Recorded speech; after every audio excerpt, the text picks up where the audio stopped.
নবী, জিন্দা নবী, যিনি আমাদের সালামের জবাব পবিত্র মদিনা মুনাওয়ারা থেকে দিচ্ছেন, সেই নেতাকে জানাচ্ছি আমরা দুরূদ এবং সালাম প্রাণ খুলে বলছি সাল্লাল্লাহু আলাইহি ওয়াসাল্লাম। সম্মানিত ভাইরা, আমি পবিত্র কোরআন কারীমে একটু করে আয়াত আপনাদের সম্মুখে তেলাওয়াত করেছি। রব্বুল আলামিন আমাকে যদি তৌফিক দেন, ইনশাআল্লাহ আমি কিছু কথা বলবো, আপনারা কি আমার উপর রাগ করবেন না? সম্মানিত হাজিরিন, আসুন আমরা একসঙ্গে তেলাওয়াত করছি, আওয়াজ করে পড়বেন, কেউ বসে থাকবেন না। পড়ুন। আউযু বিল্লাহি মিনাশ শাইতানির রাজীম। বিসমিল্লাহির রাহমানির রহিম। ওয়াল্লাযী আরসালা রাসূলাহু বিল হুদা ওয়া দীনিল হাক্কি লিইয়ুযহিরাহু আলাদ দীনি কুল্লিহি ওয়ালাউ কারিহাল মুশরিকুন। সম্মানিত বান্দা, লক্ষ্য করে শুনুন, আল্লাহ রাব্বুল আলামিন এই আয়াতের ভিতরে বলছেন, হুয়াল্লাযী, তিনি সেই সত্তা যিনি আরসালাহু, তার রাসূলকে প্রেরণ করেছেন। আমার ভাই, এই আয়াতের শান এবং নির্দেশ মূল থিম যেটা, সেটা হচ্ছে রব্বুল আলামিন আমার মায়ার নবী রাহমাতুল লিল আলামিন হায়াতুন নবী, জিন্দা নবী আমাদের মাঝে পাঠিয়েছেন কিসের জন্য? রব্বুল আলামিন বলছেন, বন্ধুরে আমার, যেই মানুষগুলো মূর্তির পূজা করে, যেই মানুষগুলো গাছের পূজা করে, যেই মানুষগুলো মাছের পূজা করে, যেই মানুষগুলো আগুনের পূজা করে, ওই মানুষগুলোকে ওই পূজা থেকে ফিরিয়ে এনে ইয়াকুত্তুবাদের উপরে বিশ্বাস স্থাপন করানোর জন্য, শুধুমাত্র রব্বুল আলামিনকে এক আল্লাহ বলে স্বীকার করানোর জন্য, মানুষদেরকে সঠিক পথের সন্ধান দেওয়ার জন্য আমার মায়ার নবীকে আল্লাহ তাআলা এই ধরাধামে পাঠিয়েছেন। একবার আওয়াজ করে বলা যাবে কি সুবহানাল্লাহ? সম্মানিত ভাইরা, লক্ষ্য করে শুনুন, এখন সঠিক দিন কোনটা আর বাতিল দিন কোনটা, এটা বোঝার দরকার আছে না নেই? বন্ধুরে আমার, বিশ্ব নবী রাহমাতুল লিল আলামিন জাবালে রহমতে আরাম নদীর চূড়ায় দাঁড়িয়ে 1,24,000 সাহাবীদের সামনে সাহাবীদেরকে ডাক দিয়ে বলতেছেন, সাহাবারা রে, শুনে নাও, জেনে নাও, তারাক্তু ফীকুম আমরাইন লান তাদিল্লু মা তামাসসাকতুম বিহিমা কিতাবাল্লাহি ওয়া সুন্নাত রাসূলি, অথবা কিতাবুল্লাহি ওয়া সুন্নাত রাসূলি। সম্মানিত বান্দা, স্টেজে অনেক আলেম ওলামা আছে, আমার সামনে অনেক আলেম ওলামা হাফেজে কোরআন আছেন। সম্মানিত বান্দা, আমার মায়ের নবী 1,24,000 সাহাবীদের সামনে বলেছিল, ও সাহাবারা রে, ও মানুষেরা রে, তোমরা পর্যন্ত পথভ্রষ্ট হবে না, হবে না। এখানে তাকিদ প্রয়োগ করেছেন। সম্মানিত ভাইরা, দুইটা জিনিস যদি আপনি ছেড়ে না যান, ততক্ষণ পর্যন্ত পথভ্রষ্ট হবে না। একবার আওয়াজ করে বলুন না সুবহানাল্লাহ। আমার বাপ, এক নম্বর হলো কিতাবুল্লাহ, আল্লাহ তাআলার কিতাব তথা আল কোরআন, আর 2 নম্বর হলো সুন্নাতুর রাসূল, রাসূলের সুন্নাত তথা হাদিস।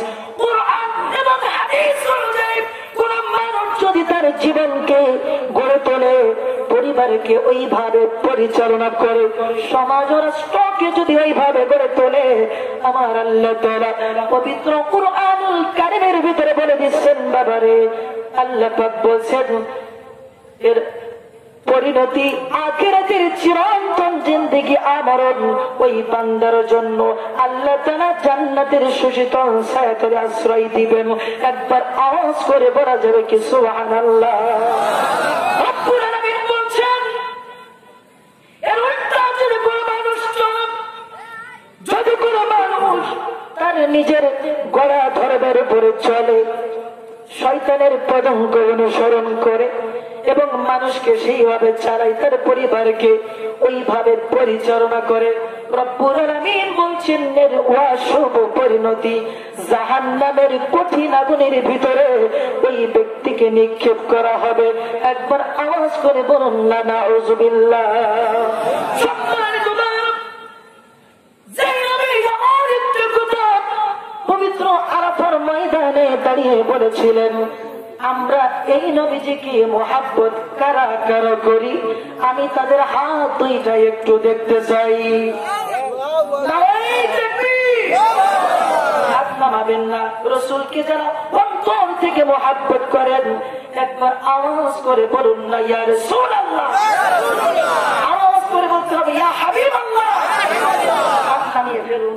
সম্মানিত ভাইরা,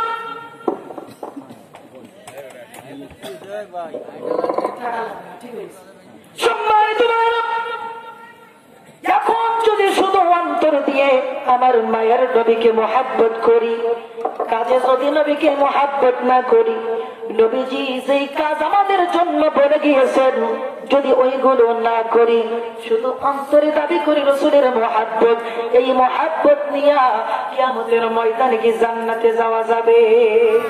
জোরে বলুন যাবে। আল্লাহর নবী নবীজিকে কত ভালোবাসতে হবে আমার ভাইরা। আল্লাহর নবী বিশ্ব নবী সাহাবীদের সামনে বসা, নবীজি সাহাবীদের সামনে বলতেছেন, লা ইউমিনু আহাদুকুম হাত্তা আকুনা হাব্বা ইলাইহি মিন ওয়ালিদিহি ওয়া ওয়ালাদিহি ওয়ান নাসি আজমাইন।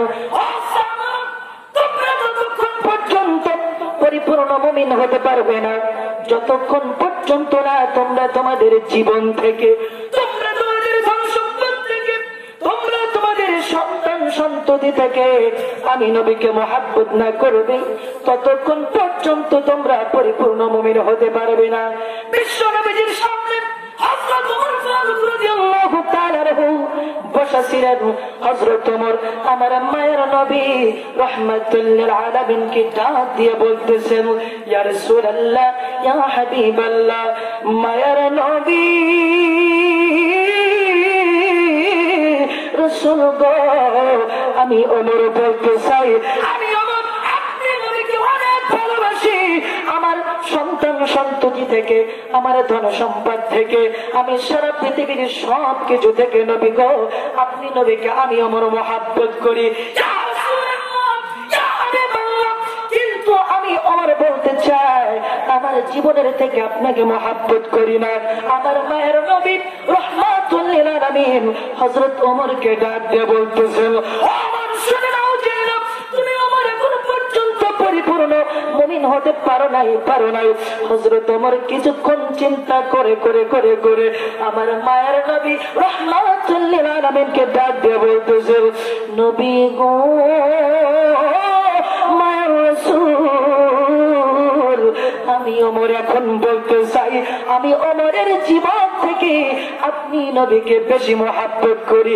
একবার আওয়াজ করে বলুন না সুবহানাল্লাহ। সম্মানিত ভাইরা, এখন তাহলে বলুন, সব কিছু থেকে মানে হলো আপনার জীবন থেকেও নবীকে মুহাব্বত করা লাগবে। কথা বলেন ঠিক কিনা? সেই সুন্নাত গুলো আপনার ছোটখাটো, যেগুলো মানতে কোনো অসুবিধা হয় না, ওই সুন্নাত গুলো শুধু আপনি মানেন। আর যেগুলো অনেক কঠিন, জীবন দেওয়া লাগে, যেই সুন্নাত মানতে গিয়ে ওই সুন্নাত আপনি মানেন না, আপনি আশিকের রাসূল দাবি করেন, বলুন না কিয়ামতের কঠিন ময়দানে বিশ্ব নবী রাহমাতুল লিল আলামিনের শাফায়াত কি পাবেন? সম্মানিত ভাইরা, হযরত জাবের রাত্রিবেলা বসে আছেন নবীজির সামনে, অনেক সাহাবীরা আছেন। হযরত জাবের একবার ওই আকাশের দিকে তাকায়, আর একবার আমার নবীজির দিকে তাকায়। বলুন না সুবহানাল্লাহ। সাহাবীরা ডাক দিয়ে বলতেছে, জাবের, বিশ্ব নবীজির সামনে বসে কেন বেয়াদবি করতেছো? একবার আকাশের দিকে তাকাচ্ছ, আর একবার নবীজির দিকে তাকাচ্ছ কেন? হযরত জাবের সাহাবীদেরকে ডাক দিয়ে বলতেছে, বন্ধুরা রে, আমি আমি বেয়াদবি করতেছি না। আমি একবার ওই আসমানের চাঁদের দিকে তাকাই, আর একবার ওই দুনিয়ার চাঁদের দিকে তাকাই। সাহাবীরা বললেন, ও জাবের, কোন চাঁদটা কেমন দেখলা?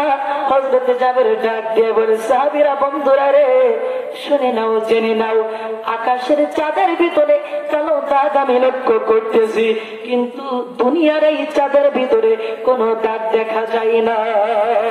চেহারা এই মুস্তফা জব দেখায়া গয়া, চুপকি তারিবার চাঁদ शर्मा गया, आमिना देखी कर मुस्कुराने लगी, हवा मरियम भी खुशियां मनाने लगी, आमिना भी सबसे कहने लगी, दोनों आलम के रसूल, बोलो अल्लाह ही अल्लाह, दोनों आलम के रसूल अल्लाह ही अल्लाह, बीबी आमिना की पोल अल्लाह ही अल्लाह, जश्न अहमद रसूल अल्लाह ही अल्लाह, अल्लाह ही अल्लाह। सम्मानित हाजिरिन, जब আমি বলতেছিলাম আল্লাহর নবী রাহমাতুল লিল আলামিন, হায়াতুন নবী, জিন্দা নবী, নবীজিকে ভালোবাসতে হবে আপনার জীবনের প্রায় চাইতে, কথা বলেন ঠিক কিনা? আমার ভাইয়েরা, বিশ্ব নবী ইসলামের দাওয়াত দিচ্ছেন, কিন্তু কাফেররা আমার নবীজির উপরে অত্যাচার, জুলুম, নির্যাতন করতেছে।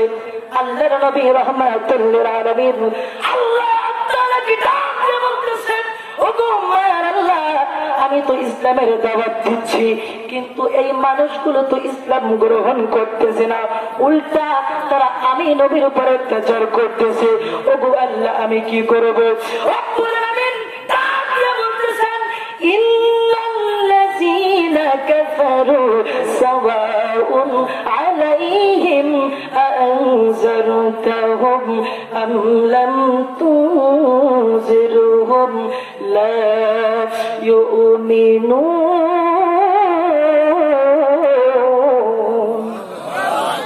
আল্লাহ পাক বলতেছেন, নবী গো, আপনি ওদেরকে ইসলামের দাওয়াত দেন আর না দেন, ওরা ঈমান আনবে না। নবীজি কেন আনবে না জানেননি? আল্লাহর নবী ডাক দিয়ে বলে, আল্লাহ কেন আনবে না? আল্লাহ পাক ডাক দিয়ে বলতেছেন, খাতামাল্লাহু আলা কুলুবিহিম ওয়া আলা সামঈহিম ওয়া আলা আবসারিহিম গিশাওয়া ওয়া লাহুম আযাবুন আযীম।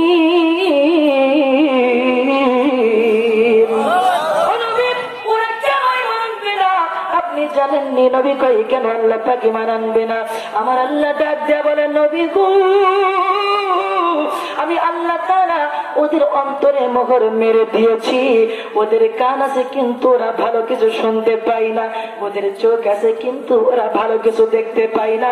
নবী গো, ওদের জন্য যন্ত্রণাদায়ক শাস্তির ব্যবস্থা করা হয়েছে। আল্লাহর নবী, বিশ্ব নবী রাহমাতুল লিল আলামিন আল্লাহ পাক কি ডাক দিয়ে বলতেছে, আল্লাহ তাহলে আমি কি করব? ওরা তো আমি নবীকে শুধু মারে। আমার আল্লাহ পাক ডাক দিয়া বলেন, নবীজি ওমা আরসালনাকা ইল্লা রাহমাতাল লিল আলামিন। ও নবী, আপনি নবী তো গজবের নবী না, আপনি নবী হইলেন রাহমাতুল লিল আলামিন। একবার আওয়াজ করে বলুন না সুবহানাল্লাহ। রহমতে আলম নবী, নূরে মুজাসসাম, সাহাবারা আতর বানাই ওই নবীজির ঘাম। বলুন সাহাবীরা আতর বানাই ওই নবীজির ঘাম।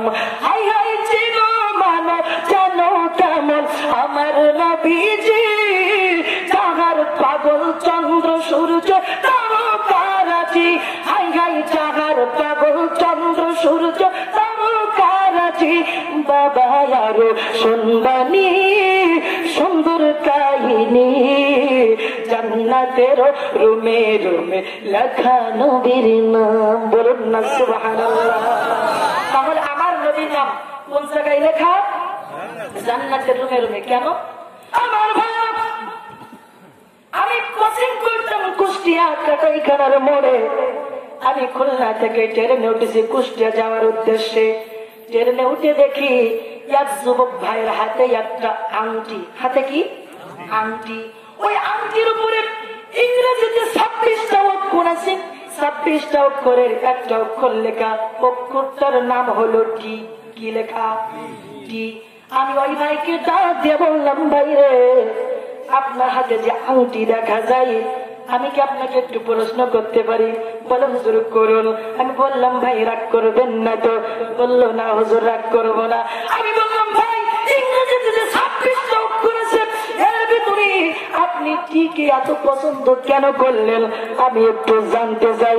কথা বলতে বলতে ভালো পরিচয় হয়ে গেছে। জিজ্ঞাসা করছি, বললো হুজুর আপনি আমাকে হাসালেন। আমি বললাম, কেন হাসালাম আপনাকে?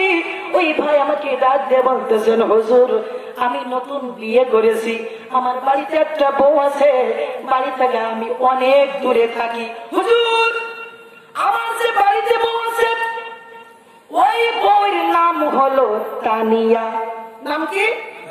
তানিয়া। হুজুর অনেক দিন পর পর আমি বাড়ি যাই, হুজুর বউয়ের কথা যেই মনে হয় আংটিটা ধরে একটু চুমা দেই, দিলে আমার মনটা একটু ভালো লাগে। আমি কথা হাসানোর জন্য বলছি না বাবা। হুজুর আংটিতে আমি যে চুমা দেই, দিলে আমার মনটা ভালো লাগে। আমি ওখান থেকে বুঝতে পারলাম আমার নবীর নাম মুবারক আল্লাহ তাআলা জান্নাতের রুমে রুমে কেন লিখে রাখলেন। এখন বোঝা যায় আমার আল্লাহ রব্বুল আলামিন আমার নবীকে কত ভালোবাসে। এই জন্য নবীজির নাম মুবারক জান্নাতের রুমে রুমে লিখে রেখেছেন। কথা বলেন ঠিক কিনা? সেই নবীজির মুহাব্বত নিয়ে মায়ের নবীকে একটু আওয়াজ করে ডাক দেন না, ইয়া রাসূলুল্লাহ। একটা খেজুর গাছের নাম, যাকে ধরে খুতবা দিতেন রাসূল আকরাম। গাছটা নবীর বিরহে সে কাঁদিতে রহে, হতবাক হইল যত সাহাবা একরাম। একবার আওয়াজ করে বলুন না সুবহানাল্লাহ। এই জন্য